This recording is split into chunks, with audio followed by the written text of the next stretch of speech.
I love fighting tyranny. And if you don't think warrantless wiretaps and police wearing black ski masks and armored vehicles with hover drones flying over our cities isn't police state, if you don't think free speech zones isn't police state, if you don't think barbed wire fences around schools isn't police state, then you don't know what a police state is. They're trying to bring one in. They're not going to be successful.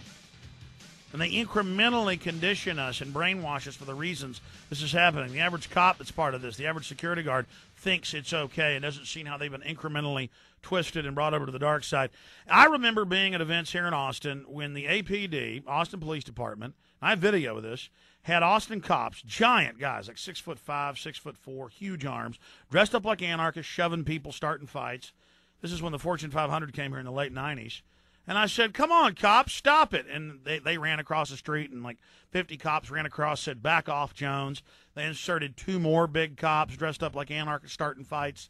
So you're going to hear this little newscast. I wanted to analyze this for the propaganda that's in it. Quebec police admit going undercover at Montebello protest. Now, you'd think, and this is during the North American Union meeting, and they said no demonstrations allowed. That was in the news. Again, just like it's Burma, just like this is not freedom in Canada or here. Even though federal courts then tried to block the state and federal police from saying there was a ban. Okay, so the court said they could because this is the right of any free person, going back to the Magna Carta in 1215. And that's what Canada's under, the same thing that our Bill of Rights and Constitution grew out of. But you'd think this is a positive piece, but it's really not. I mean, the full videos on YouTube, that's what they're showing. There's multiple angles. I've interviewed the people that were there.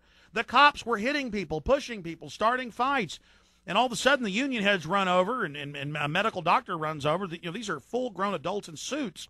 And they go, hey, you're cops, man. Look at you. Stop provocateuring. That's when the media cuts in. And everybody noticed they had the same boots as the cops. Then they were hitting cops with giant rocks. But they would come up and do a hand signal, and then the cop would bend his head down, and then they would hit him on the head with a rock, and then the cops would then open fire with rubber bullets on peaceful people. You see, they got to stage it. The cop comes up, kneels down, another cop hits him on the head with a rock to then viciously assault the peaceful people. And they did that in Seattle. They hired 50 thugs led by Delta Force. That later came out in the Seattle papers. The Delta Force leading these people. I mean, that's in the U.S. They use special op troops to lead these people. Then they showed cops all over the country. Look, the rioters. See, you've got to get the federal black stormtrooper outfits and the riot gear and learn how to take people to buses and overflow centers like the old airport in Austin or Pier 57 in New York. Let's go ahead and play part of this clip. Here it is. It was stunning video posted on the internet for all to see, and it came with a charge that police masqueraded as protesters at this week's Montebello summit to incite violence. Tonight, an equally stunning admission from Quebec's provincial police. Susan Bonner reports. These 3 guys are cops, everybody! Busted. 3 Quebec provincial police officers, identities masked, one carrying a huge rock, Hey, put the rock down! nabbed for infiltrating a peaceful protest at Montebello. The tip-off came from a union leader who noticed riot police standing by despite the obvious weapon. Now, right there, no, they were hitting people. They were punching other protesters in the back, shoving and cussing and yelling. Now, I saw Austin cops do it, and I got video of it. Now, that is an incredible crime. You've got thousands of people. There was about 500 here in Austin, but thousands there. They just want to say no to the New World Order. They just want their freedom. That most of them were above 50 years of age in suits. People out there with children. And I've seen it from there. I've seen it in Oregon. I've seen it all over. At least in Austin, they didn't go that far because we caught them. And I have seen them walk right up to a baby in a carriage and spray it. This is on the web. Just type police pepper spray baby. And there's a couple instances, but the one that there's one in Genoa, but another in Oregon. And they walk right over to the baby in the crib and spray it and laugh. The mother cries. The baby's about to die. You know, it's like a 6-month-old baby. All this snot's coming out of her. And the cop just screams, "You shouldn't bring a baby." And they just, it's just demon evil, folks. Demon evil. So at the point you just heard that cut, they're shoving people, they're hitting people, they're staging hitting cops with rocks for the media. See, they're going boom, boom, so they could show that later. And they did later attack people, by the way.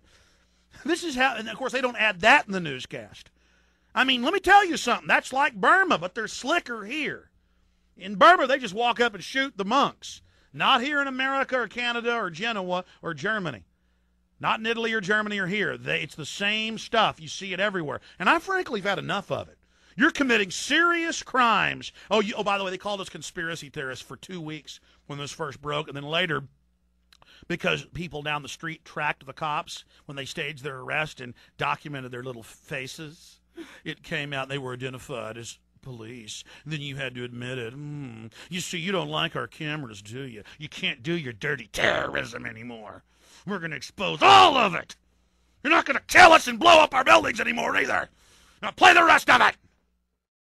He accused the men of being undercover cops trying to provoke a riot and end the protest. The men were removed but never charged. After 2 days of questions, the Sûreté du Québec issued a news release late today confirming, yes, the men are police officers, but denying they were agents provocateurs, claiming they were sent in to identify and stop trouble. They say the police refused to throw stones, committed no crime, and were there to maintain order and security. There's a serious issue about proper police conduct here. Criminal lawyer Lawrence Greenspan has defended protesters for decades. He says it's time for politicians to act.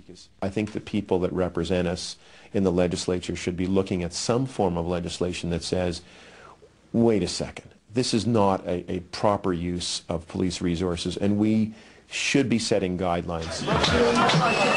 Activists have argued for years that police try to thwart their legal right to protest by trying to incite aggression so they can move in and take protesters away. They say they do it even when demonstrators gather in a designated area, as these mostly unionists were in Montebello. And they say politicians tacitly endorse it. This is the face of it, where people can't even ask a question without having to face these kinds of goons. It's time that all of the secrecy and backroom deals end. Public Safety Minister Stockwell Day stressed the federal RCMP were not involved, and there is a formal complaints process.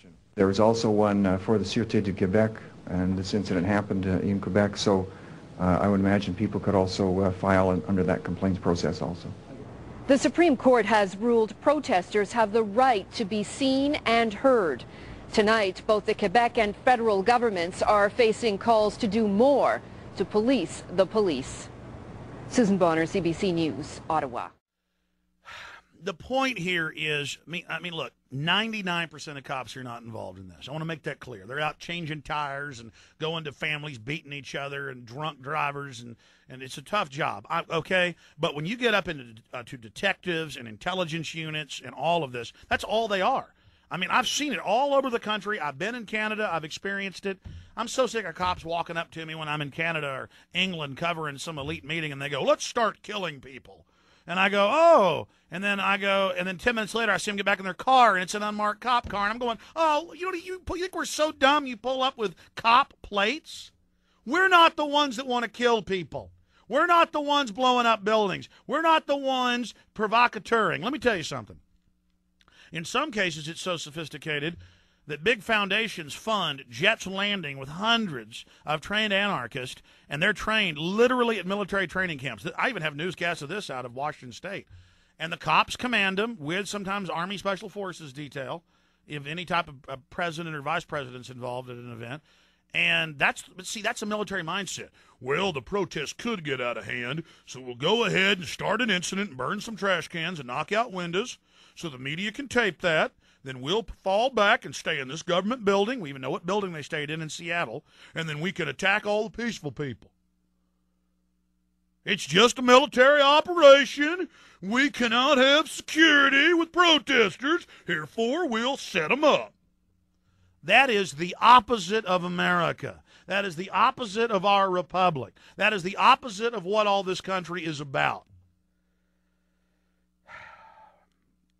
And I am getting sick and tired of getting these videos that pop out every day of police pulling people over. Because, now most people carry cameras. They just turn the camera on, lay it in the seat, and the cop says, listen, I think I'm going to go ahead and frame you. And we see these videos all the time.